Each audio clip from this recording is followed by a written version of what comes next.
I know we talked about this last week, but this episode gave me a lot of time to think about it.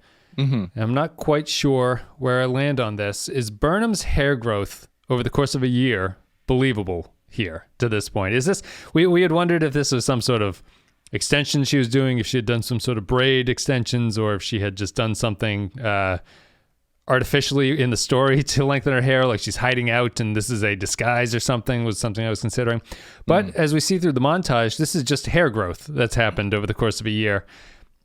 I felt like I could have convinced myself either way. This is a very small point, and I realize it's irrelevant, but it's a strange thing to me that her hair is so long here early on. But the longer I watched it, the more I was like, maybe that's a believable amount of hair growth over a year. So what say you about this? Is this the right amount of hair that she should have at this point? I don't think so. There's a point in that flashback hair growth montage where it was like down to her shoulder, like just past her shoulders. I would have believed that. I thought that was the final stage of the evolution. So did I. I was like, oh, okay, I guess it's not as long as I thought it was. And then they do one more and it's like down to the middle of her back. I mean, she might have a great extensions person on, whatever planet she's on. I don't know. If that's cool, if that's what it is, that's cool. But as far as like, I mean, if you're going to show someone's hair growing and it would be great if they cut away to her getting extensions put in. That would be pretty funny cut. Like Mr. Mott, that alien race, the blue guys with the line in their head who are always barbers, makes an appearance. It's not a big deal, but I do feel like it's such an easy fix, like with a lot of problems on the show. And I think it's indicative of other problems with her character in this episode. It's just a year is not a long enough time. It's like she's basically acting like your friend who did a semester abroad and then came back with an English accent. Mm-hmm. She hasn't been gone for 5 years or something, and her whole outlook has changed. She's been gone. It's been like 8 months to a year, and it's not. I don't know. It's such an easy fix. I don't know why they didn't just pick a longer period of time. Nothing changes if you do. I have other I think it'll tie into other criticisms I have that are all very small, but maybe will conglomerate into something bigger. But we'll get into that when we come back. We'll take a break. We'll play a clip from the episode. And then we're going to come back and break down People of Earth. Surrender, or we will take what we need by force. Your request to visit Earth is denied. Leave orbit immediately. We'll deal with Wen ourselves. Inspectors, this is Captain Doyer. Cease all activities and return. Sir, we can't. Something's interfering with our transport. What?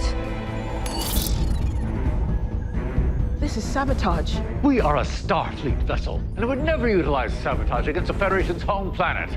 We will find the cause of the transporter interference and handle Wen. His fight is with us, not you. Then take that fight away from our orbit, or we'll shoot them out of the sky, and you will have started a war in the name of Starfleet.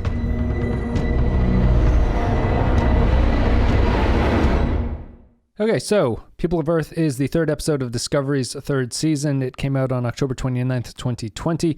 Written by Bo-Yeon Kim and Erica Lipple. Directed by Jonathan Frakes. And universe date is 865211.3. It's the first star date with 6 digits in the first number, which is interesting.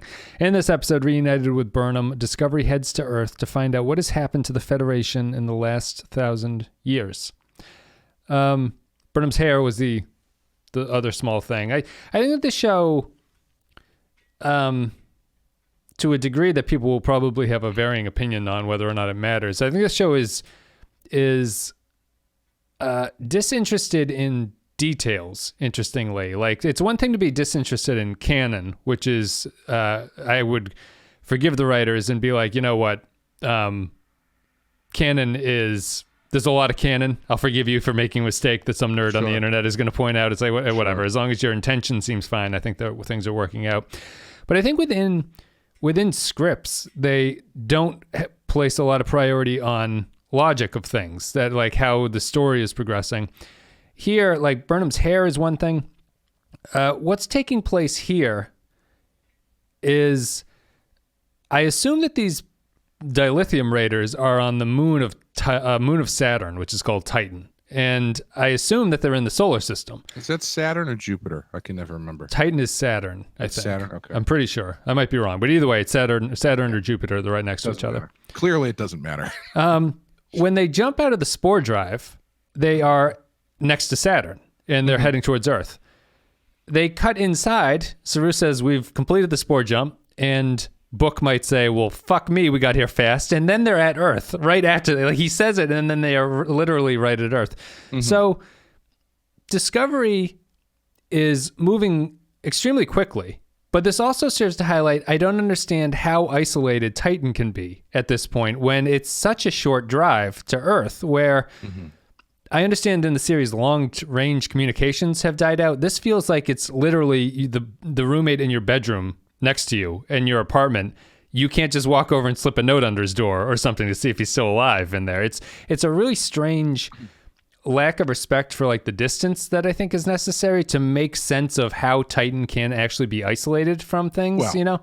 I mean, I wouldn't choose season 3 of Discovery for them to start paying attention to distances at this. No. They've always not cared, but here it flies in the face of what I think the point is that everyone is so disparate and isolated from each other, and they don't seem to be that way. I don't know. I don't know if it bothers me that much, because it's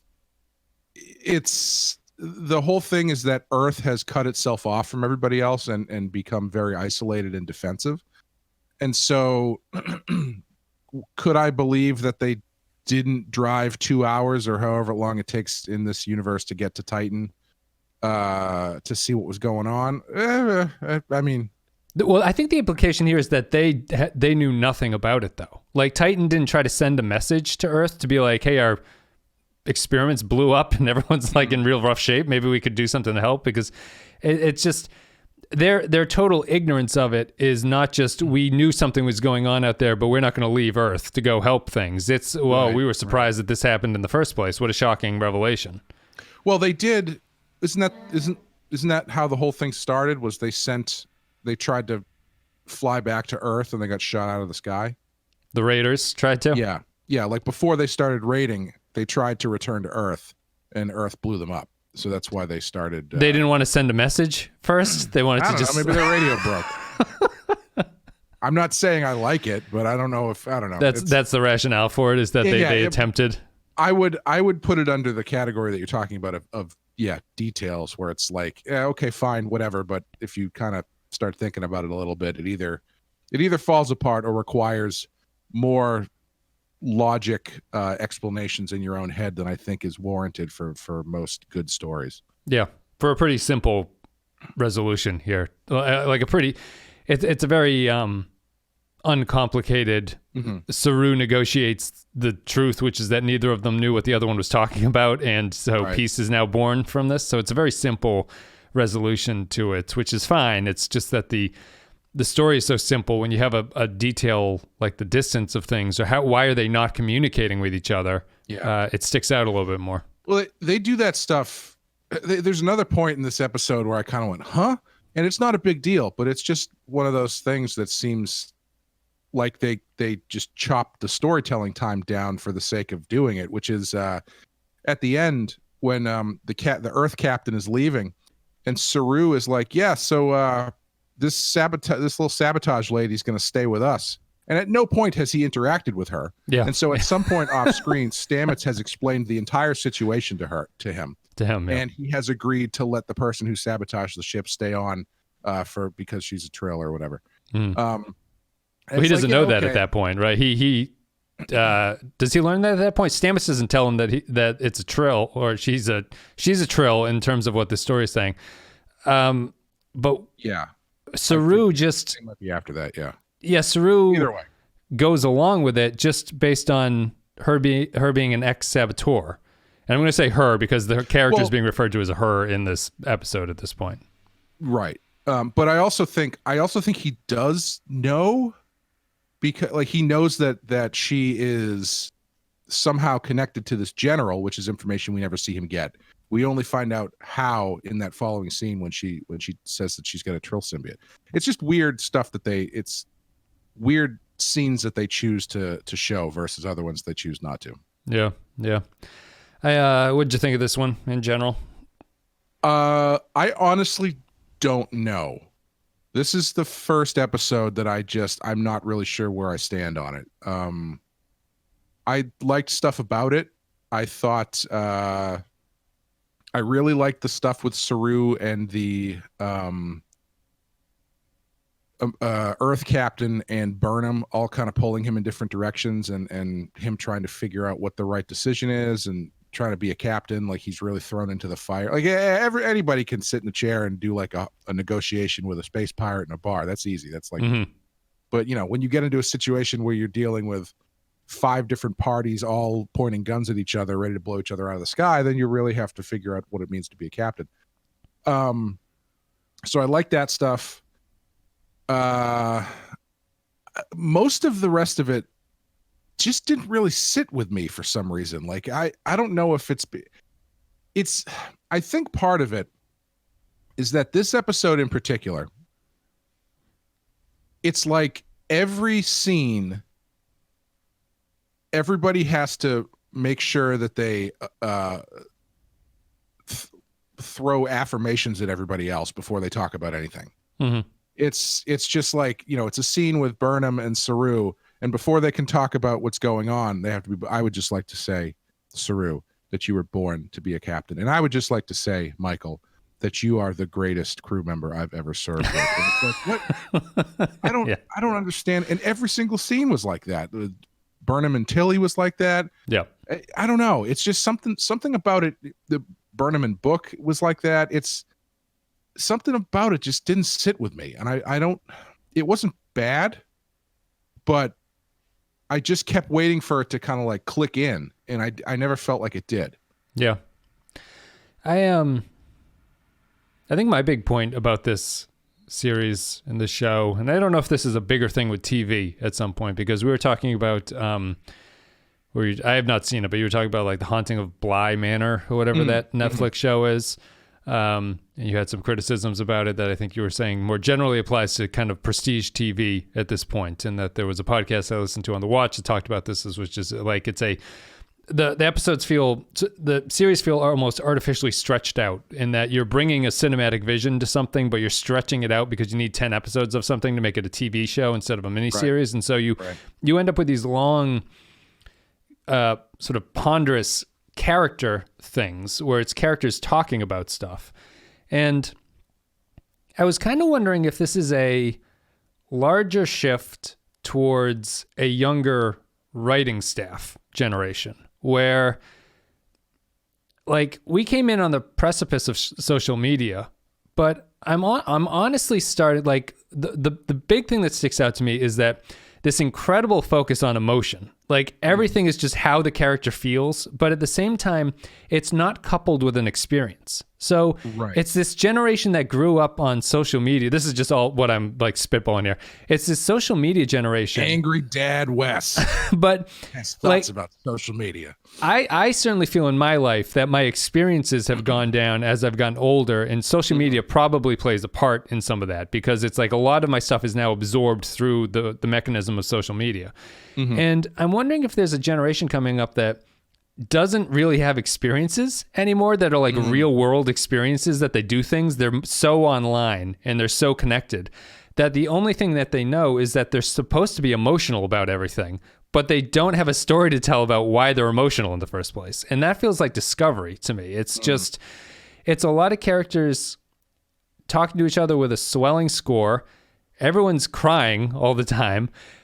Tilly has not seen Burnham for what in her terms is a day. She hasn't seen it for a day. She just came through the wormhole, and they had that cowboy experience that took 6 hours, and then Burnham rescued her. Why are they emotional about this? There's no reason for her to be sad. Burnham I can kind of buy, but I don't even buy Burnham because it's only been a year, which is not an effective amount of time. But that's my core issue is that it just makes me wonder if this is a reflection of like the current experience of growing up, really, is that like you're so disconnected from actual events that happen. Like you're only seeing things online and you're only absorbing stuff that comes at you with no real hands-on experience to it. I just wonder if it has some kind of impact because it's just so perfectly mirrors. And I know a lot of the writers are older, so this is not actually the case, but it just seems so hand in hand with each other that I find it very frustrating. Well, the Tilly scene was for me more about she was kind of processing everybody who had died and like the stuff that they had gone through. But still, yeah, I don't know. I mean, Who's emotional? Tilly's emotional. You're talking about. Yeah, because she's putting the pins for all the dead people up on the board there. I assume that's what she was doing anyway. Mm-hmm. So I can understand her. To be fair, they have been through a lot, having just defeated Control, jumped through time, beat up a space pirate, and then all in the span of like 48 hours essentially. So I can understand where she needs a minute. But generally I don't disagree that it's but it's only an intellectual minute. This character has never there's been no sense of building a community on this ship. I don't know the other bridge officer names. I don't know who these people are. Yeah. I'm familiar with them now because I recognize their faces because they've been the same people for a couple episodes at this point. But like Tilly, this is not. Discovery wants me to assume that just because Tilly, the character, knows these people, she's going to be sad about it. But to me, it's just like, the fuck, like that. No one has really bonded with me, the viewer, in this sense. So your idea to just jump ahead in time and have Tilly be sad about it is. That's really the most frustrating part of it because it's people overly emotional about stuff that the show is not really setting up to be emotional about. So you sit there and you go, stop fucking crying. Stop crying. Just move and do something. It's also, I think this is a problem with a lot of modern TV too, is it's people getting emotional over stuff that we didn't see. Yeah. Like there's a lot of reference and emotional stakes built into stuff that we're not actually seeing on the show. Which is my social media point. They're like, people are supposed to get upset because they heard about something that happened and there's no connection to it. So it ends up you have characters talking about stuff a lot and getting emotional while they're talking about the stuff that they did, but we just got to kind of take them at their word that it's a big deal. And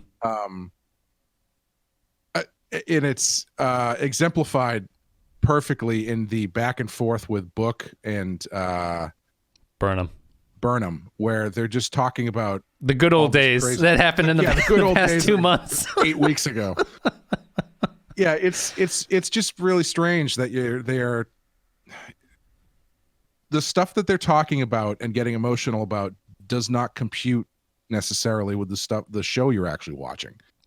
And I think that's where the disconnect is happening for me, because it's like, okay, these people are getting emotional and this stuff is happening, but what I'm actually watching take place in the show doesn't seem to mirror that. Or those emotions are not born from anything that's happening in the show. Yeah. And I shouldn't say anything. Some things come through, but a lot of it seems to be artificial. I think it's hampered by it's relentless too. There's nary a scene where someone is not impacted by something.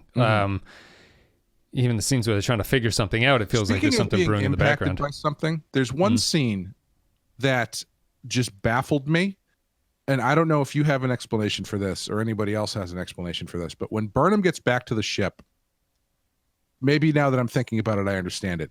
She's walking around and she's about to go on a turbo lift, and somebody comes out of the turbo lift and says, "Welcome home, Commander," or something, and she has like a stroke, where the camera gets all wobbly, and she like goes, "Oh," and I was trying to figure out did that guy do something to her? But I guess now that I'm thinking about it, it's the first time someone called her Commander in a year. Yeah, it's the shock of realizing she's back in Starfleet, I think. Yeah, that didn't super play with me. I think because I'm thinking like, yeah, it's been a year. Yeah, your life hasn't changed that much. I mean, it has, but also it's like, I don't know. Still remembers everything she'd have to do, I would assume. I assumed more based on the way they've done these weird sort of close-up freak-out things with, Detmer and stuff. I was like, oh, is this guy an alien or something? Is he messing with her mind? No, she just is taken aback by being addressed by her rank. I still think there's room to turn her and Saru into antagonists towards each other here. Like it seemed like they were setting it up. Yeah. Like what we were talking about last episode about this idea that you've got Saru as the angel and Giorgio as the devil. They were kind of playing with that a little bit, and I like that stuff. I thought the interaction with Giorgio and Burnham was pretty nice, as far as like, her explaining Burnham's headspace to her. I thought that was not cool. But yeah, at the end of the episode, it's basically like, despite what happened, Burnham, I trust you, and we're best friends. And she's like, we are best friends. The whole, I don't know, the whole plan where they off camera capture the guy that they need to capture. Oh my God, that was so fucking dumb. But it relies on Saru doing the right thing. Sure, yeah, but it also relies on them executing their plan, which is way too complicated to actually pull off, but they managed to do it. Yeah. Yeah.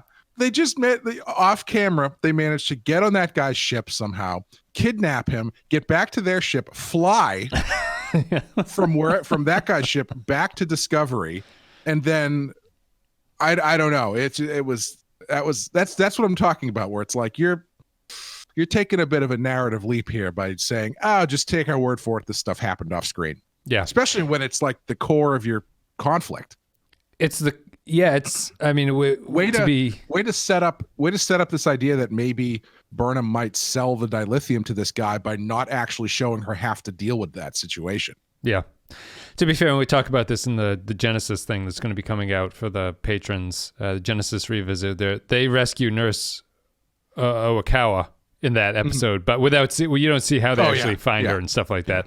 It feels like it's less important though, because this is like sorry, go ahead. Well, this is like a multifaceted plan hinges on this event, and they managed to do it, and they don't show you how it's done. And the Genesis one, it's more just we have to find this person, and then they find that person apparently on the ship after looking for her is what you're supposed to say. That's exactly what I was going to say. Saving the nurse is not the linchpin to everybody not dying. Right. I mean, I guess it is, but in a different way.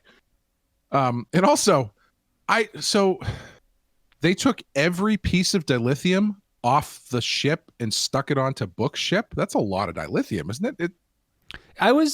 They seem to have a lot, but every time I've ever seen dilithium in the show, it's like a baseball sized thing that they pull out of the engine. So I was actually surprised that Discovery has so much in its stores. They had like a wine cellar worth of it. Yeah, with a robotic arm that you can pick your finest vintage that you want. Yeah. But it has to go into Book's ship because Book, I guess, is technology that cloaks dilithium so that people can't find it or something like that. So yeah, I was I'm not sure about the dilithium thing. They don't really do much with the burn in this episode either. They explain that dilithium went inert and then it stopped functioning after a certain point and everything blew up.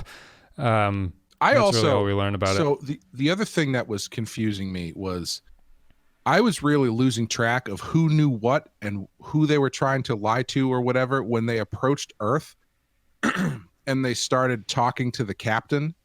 Because Saru is talking to this captain, and the stuff that he's saying about, like, he's like, all right, we got to pretend that we're Starfleet and that we've been away for a long time. But there's like, I couldn't tell how much he knew versus what the captain knew versus how much he was making up. I found that scene very confusing as far as like what position everybody was operating from as far as knowledge about the fate of the Federation. Because like they're coming back and they're like, oh, we'd like to just talk to Starfleet base on Earth. And she's like, Starfleet base hasn't been here for 25 years. And it's like, what? I thought Starfleet blew up like 100 years ago. I couldn't track. Oh, the time. I think I'm understanding what you're saying. And I was surprised that Saru doesn't really make a misstep in that conversation that causes them to go like, what the hell are you talking about? Like how they're kind of, there's a little bit of an out that they have where Saru, no one seems to be like required. People are mildly surprised that people don't know things, but people can just show up and not really understand what's going on. And the excuse is we were just far away and it took a long time for us to get back. What's going on around here? And they've relied on that quite frequently in this episode and the past ones. But no, that scene seemed like it was set up to me. They understand that the burn happened and they understand that all of the dilithium blew up, but they don't understand that the Federation doesn't exist anymore. Right. Yeah. I don't know. I couldn't quite follow what they were trying to do. It's just loosey-goosey. It feels like one of those scenes where Saru will put his foot in his mouth, and that causes a problem by him saying something that he's unaware of, or he makes a mistake and doesn't remember that these people shouldn't be aware of that, or that they are aware of it, or something. It doesn't really matter. It's another sort of it's just a scene about him talking to that character and trying to get back onto Earth, I suppose, which is now no longer part of the Federation. If the Federation even exists at this point. That's the thing. That's what I was also losing track of. Like the disconnect between Starfleet and the Federation was a little bit gray for me because Starfleet doesn't exist, but the Federation seems to still exist. But seems to without Earth, yeah. And so like that was, I don't know. I always have I always assume Starfleet and the Federation are kind of the same thing. Mm-hmm. And where one goes, the other also goes. And so the idea that Starfleet has been destroyed, and the way they talked about Starfleet being destroyed in the first episode being like this, the greatest government in the world is now gone or whatever. Yep. It's strange for that to be gone, but the Federation still exists. So it's like the Klingons and the Romulans and whoever are still hanging out all in one group, chilling with each other. Yep. But so it, you know what I mean? Where it's like that stuff is a little bit gray for me as far as, let's put it this way. If I was new to Star Trek and had only really watched Star Trek Discovery, I would be very confused. I think you're supposed to think of it as Starfleet are the cars and the countries are the Federation. So they have no means to communicate with each other and they're kind of splintering. But so my analysis of this would be that Starfleet is in worse shape than the Federation is at this point. There is no Starfleet anymore. It's just a sort of splintering Federation sect. When you put it that way, it's a lot funnier to think about the way they talk about stuff, because in that case, it's like, how do we know Saru's going to do what you want him to? Because he works for GM. That's what it is. They have a code. Everybody's got to have a code. Yeah, it's. I similarly. You'd think the Federation falling apart would be a bigger deal. That's like the UN falling apart. That would be a bigger deal than if all of the UN's trucks stopped working. Well, yeah, and to be clear, I think that the Federation is in rough shape at this point, if it still exists. I think that here we get the implication that the Earth left the Federation, but I don't know if anyone follows up with, does the Federation still exist at all? That's what I think the problem is the way they talk about the Federation. It's like nothing has changed. Earth has just decided to not be part of it. Right. Like there's no establishing of, it's like the Federation. You mean the Klingon Romulan alliance that hasn't been called the Federation in 150 years, something like that. Yeah. They don't do that. I'm similarly conflicted, although I probably like this episode maybe a little bit less than you. Because if I'm remembering, I liked the last one, the second one, a little bit better. I think it's been my favorite of them so far, just because it felt like it had something going on in it, at least in terms of plot that's like revealing stuff about the state of the universe, whether or not you know that these couriers exist. They show you an example of a courier. They show you that Saru's under pressure to try to live up to the values of the Federation. Here, I think this is a weak sauce version of that for Saru. Again, his decision here doesn't seem nearly as difficult or complicated.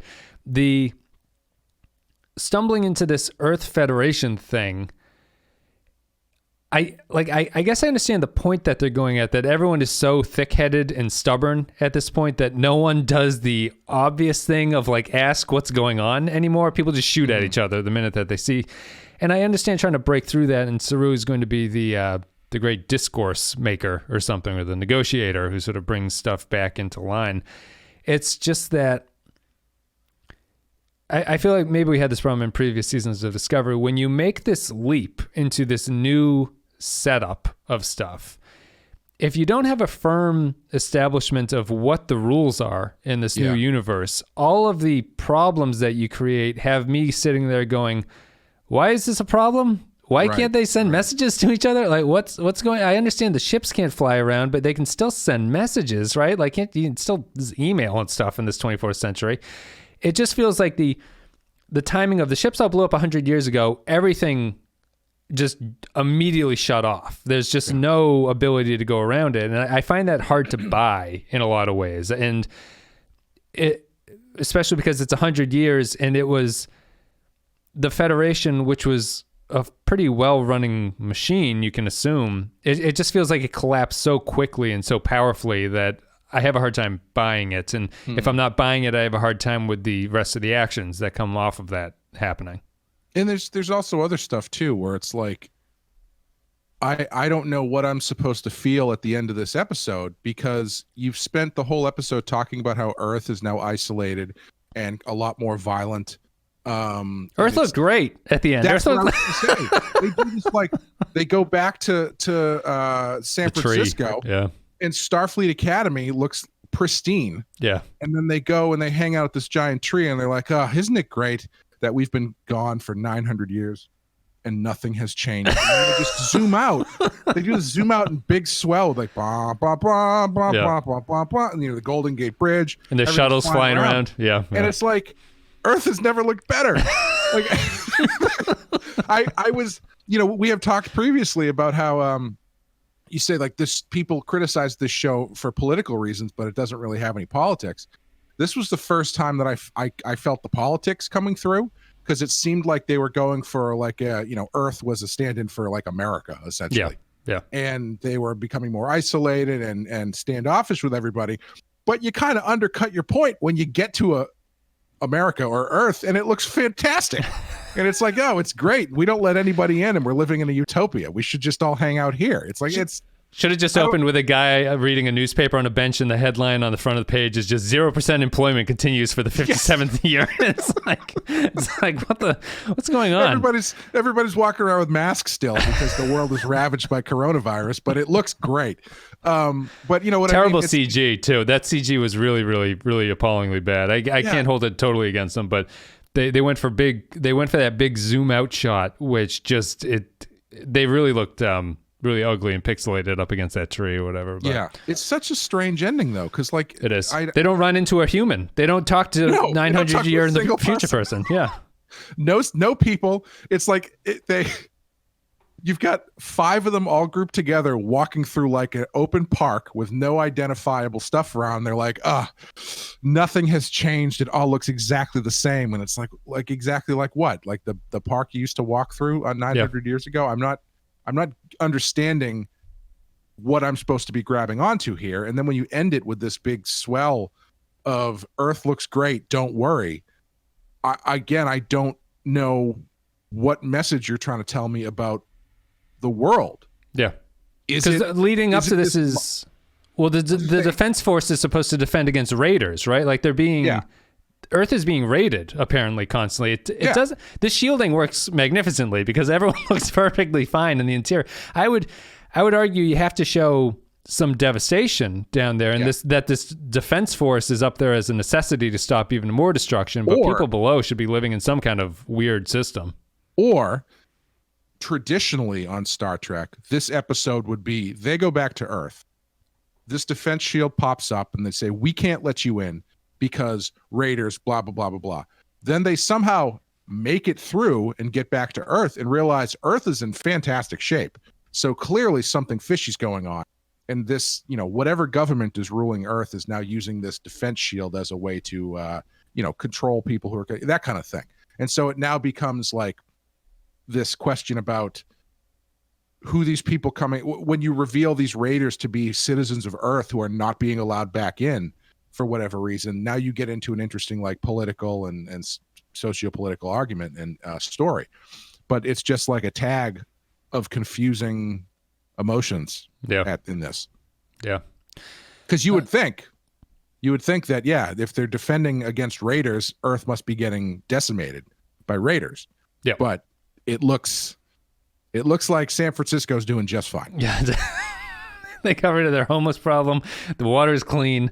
The bridge is still standing. The bridge blew up in the Dominion War, but they rebuilt that goddamn thing. It's going to still stand there. Talking about DS9, the only other aspect I think we have before we can call it a day is how's it feel to have a Trill back in Star Trek? I'm for it.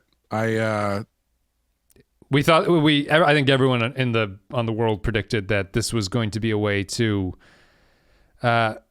well, it's obviously a way to tie the past to the future in this series. Like the Trill are the one characters that you could reasonably have exist in both things. I don't know if they're going to have Dax make an appearance. I'm kind of hoping they don't have Dax make an appearance, but I still have my money on they do. I don't know. I think it's a coin flip. There's someone in the room pitching for Dax to show up. Because I assume that they're using, this Admiral is using the Trill name, I would assume. It's like Admiral Tall, which sounds like a very Dax symbiont type name. Yeah. So I don't think that we'll see that. There is another Trill character coming who's called Gray, I think. But we meet Adira here, who is a human who has a Trill symbiont implant that this Admiral gave to her before he died. And the Admiral is the one who sent out the distress message that Discovery responded to. So I'm happy to see the Trill. I think that's a great plot point. I think that's really interesting. I'm all for that. Yeah, I think that they'll be good. I think they even did a pretty good job of catching people up who are unfamiliar what the Trill are. They do that fairly effectively and believably, where Saru is like, the Trill, symbionts, memories, and Burnham agrees and nods along with them. I think her introduction is a little too cute for me. Adira's introduction. Yeah, the way that she's bouncing around the ship and sabotaging everything, and kind of causes the problem that they all end up in. Yes, just because she wants to stay on the ship. She's a historian of ancient Starfleet or something. Yeah, it's I don't know. There's only so much cutesy stuff you can do, I think, in a show like this, and I feel like they're really pushing it. Yeah. But yeah, I think her character is a great addition. That's a really interesting way to go. I saw some people complaining that this not being able to access the memories because she's a human and not a Trill doesn't make any sense, because Riker once was attached to a Trill and was totally fine. Yeah. I'm willing to believe he was not fine. It killed him, but he well, it didn't kill him, but it was going to kill him if he didn't. He had to act as a temporary host, but he did have the memories of the Trill while he was under its influences. So. I'm willing to accept that it's not an exact science when it comes to Trill symbiotes on non-Trill hosts. So I'm going to let that one slide. I'll let, and it looks like next episode is Trill focused. We go to their little Trill pools, it looks like, which are those cloudy milky water things that the symbionts live in, and it looks like Burnham is in the water at that point. So I'm sure we'll get some more introduction or more information about it. I think that's it. That's all I have to talk about. Let's take a break. We'll play a clip, and then we'll come back, give our final thoughts, and then wrap it up. People of Earth. Captain Ndoye, can Earth provide engineers and equipment to Titan, so an accident like that doesn't happen again? And assuming Titan's research was not lost, perhaps it could be shared with Earth in return. I'm willing to discuss terms.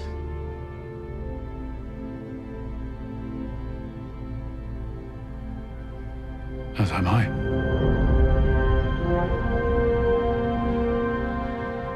All right, so thank you very much for listening. Thank you for supporting the show. Patrons are much appreciated. You can go to patreon.com/thepensky-file if you want to support the show. A couple dollars a month gets you extra stuff. And this goes out what's today? Friday. You might be too late, but we did do the Halloween thing. I think this might post tomorrow, depending on my schedule. So thank you very much for supporting people on the Patreon. Much appreciated. Patreon.com/thepensky-file. And as always, we give a special thank you to our Captain Tier patrons: Christian Pouch, Tark Latif, Chris Tinsley, Mike Burnett, Sean, Cardinal Doomsday, Joint Mango, Matt Cutler, Ben Douglas, Kyle Barrett, Samuel Custer, Grim, Nick Sergi, Bradley Killens, Matt Ross, Rune Bendler, Nathan Ellick, Eric Johnson, Andrew Cherlog, Grim Santo, Point Extra G, Dwayne Hackett, Apollo Roscoe, Jordan Cooper, Derek Zajac, Kevin Reyes, Paul 13 Hero, Stephen Minton, Nick the Rat, Darth Mosk, HH28, Mad Curry 6, Jacob 123, Mike Harris, Cheeky's Gamer, Patrick Sieba, Captain Brazen, Kevin Lowry, Eric Santuan, Corey Martin, William Scheisler, Timothy Cooley, Zane Mages, and Soylent Blue. Thank you very much for supporting the show. Hope you're all enjoying Discovery, which I am not at this point. Final thoughts. My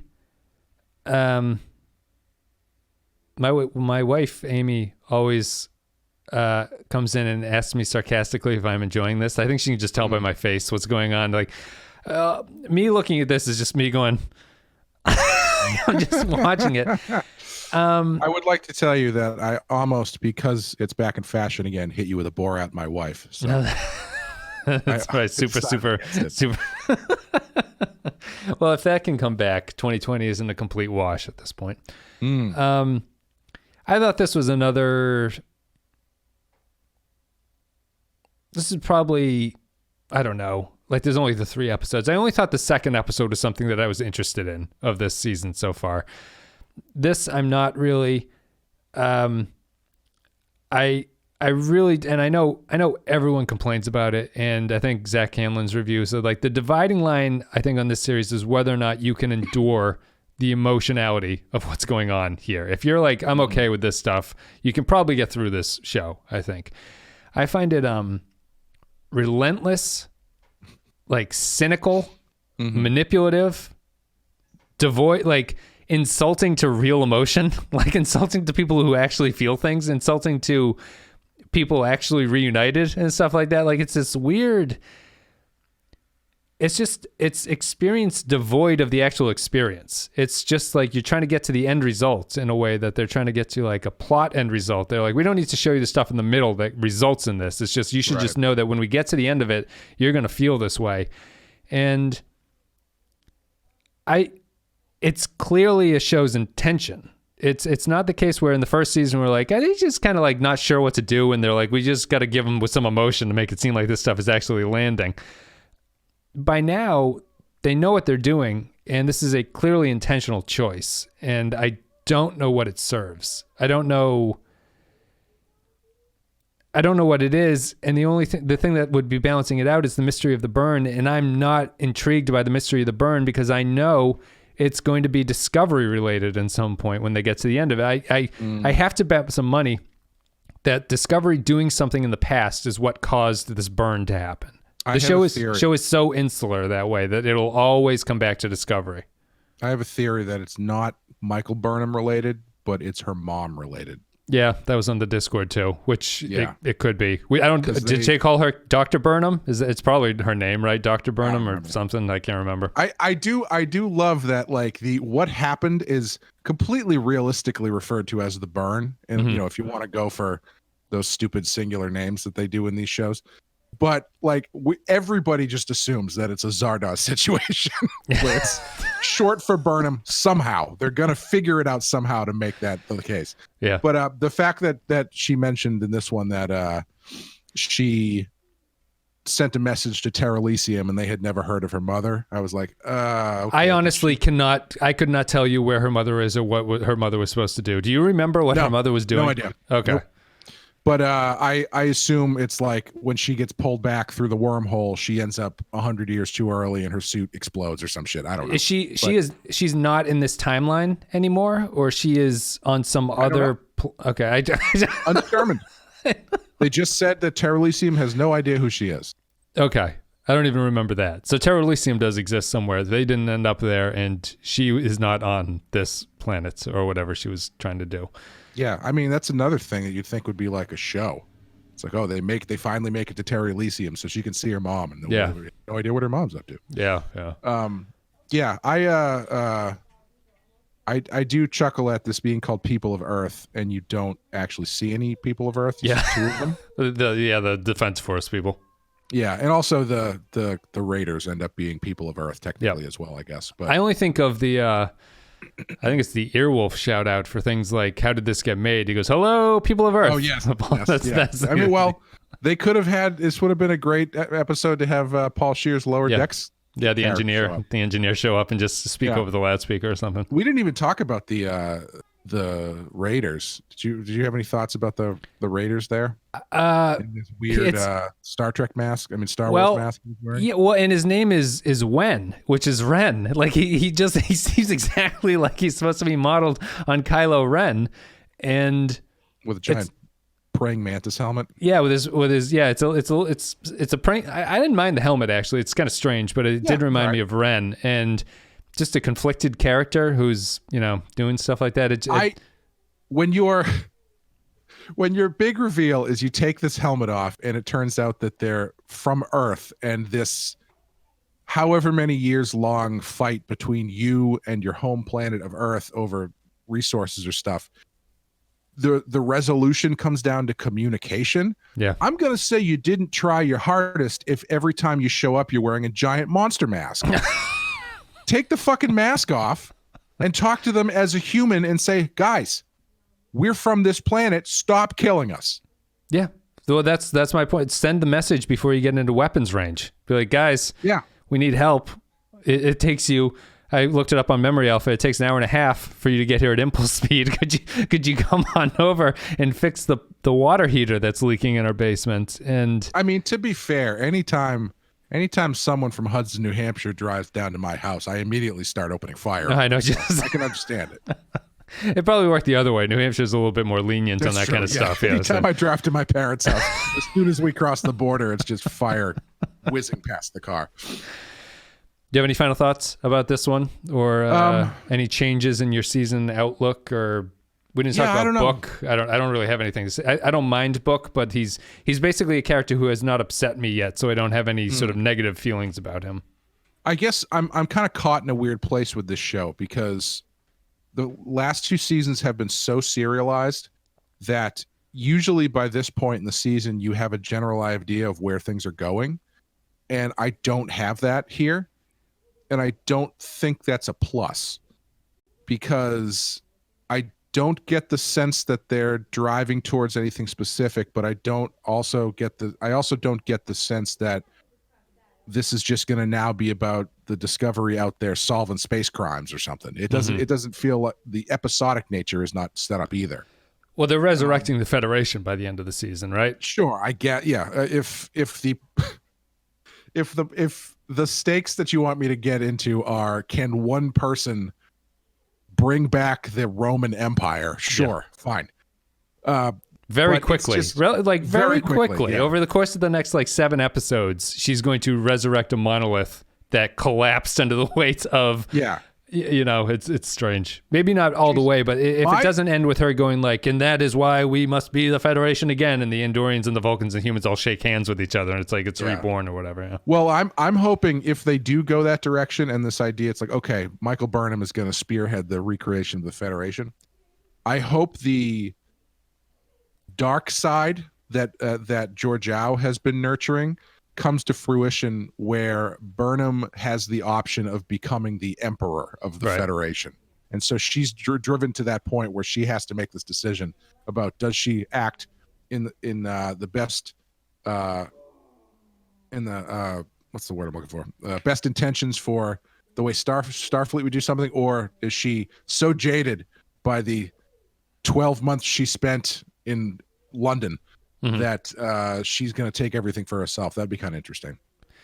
Giorgio really stuck out to me in this episode. She's a character completely. Are they friends? Why are they friends? But she's also a character.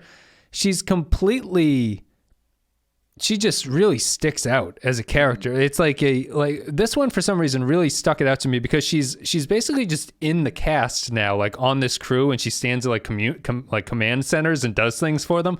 But her entire setup is that she's an evil character. Yeah. So when they're doing stuff and she Saru is we will make peace, and then Giorgio is behind a station and she chimes in with something. It's can we get her off the bridge? There's no reason for her to be here. It's not like they brought Mirror Universe O'Brien back, right? Or Mirror Stamets, who needs to fix the spore drive or something. Yeah. He's necessary for them to continue. Yeah. Well, but even it's not like they brought back a side character from the Mirror Universe who is evil because that's the nature of the universe, but not necessarily. Oh, I see what you mean with Mirror O'Brien. He's still a nice guy in the Mirror Universe. He's you can see the glimmer of how maybe you can teach him the error of his ways. They literally brought back the evil empress Shao of the Kahn. entire Mirror Empire. And it's just hey, Space Hitler, if you could fill in on comms for a half an hour, that would be great. It's just a strange... She beams over Book. And they're joking with each other, walking through the hallways, oh, Philippa, you're such a cad. And it's she's murdered millions of people. Yeah. And no one seems to care. It's very strange. Let's call it a day there. Wasn't blown away by this one, but I do feel that this is a episode that will maybe connect to something. I feel like it's an episode that is hard to stand on its own in a lot of ways, not like the second one. So we'll see what happens next week. That's it. Thank you very much for supporting the show. Patreon.com/thepensky if you're so inclined. It's much appreciated. Clay, do you have anything you want to say before we go? No. We got Rotten Horror Picture Show. We just had Fright Night, our Halloween episode, come out this past week, so you should check that out. Next week, we're trucking along with Badass. We're almost done with season 3. And yeah, so that's about it. I guess my only other thing is that for Discord captains, if you go to the Discord and you join the Captain's Ready Room, I've been doing Star Trek watch-alongs on the Amazon Prime with people. I put it, I don't know why I never realized to do this, but I put it up while I'm like doing an edit or making like scheduling posts or something like that. And it's just I can chat with people while they're in there, and people just can hang out and do stuff. So it's a nice low-key way to watch some old episodes. We watched The Begotten and Darkness and the Light recently, the 2 DS9 episodes. So that was fun. I'll keep doing that. So if you're interested and you're a captain, go to the Discord and join the Captain's Ready Room server. That's it. Thank you very much for listening to the show. That's People of Earth. I think they do know the next episode title, and I'm going to click on it and learn what it is. Forget Me Not. Burnham and Adira visit the Trill homeworld, while Saru's efforts on the Discovery to help the crew reconnect yields surprises. See, that's like one of those things where I feel like just showing up on the Trill homeworld seems like they're cutting out so much stuff. Right, that they get there so quick that they just warp. Well, they have the spore drive, so it's within canon's believability.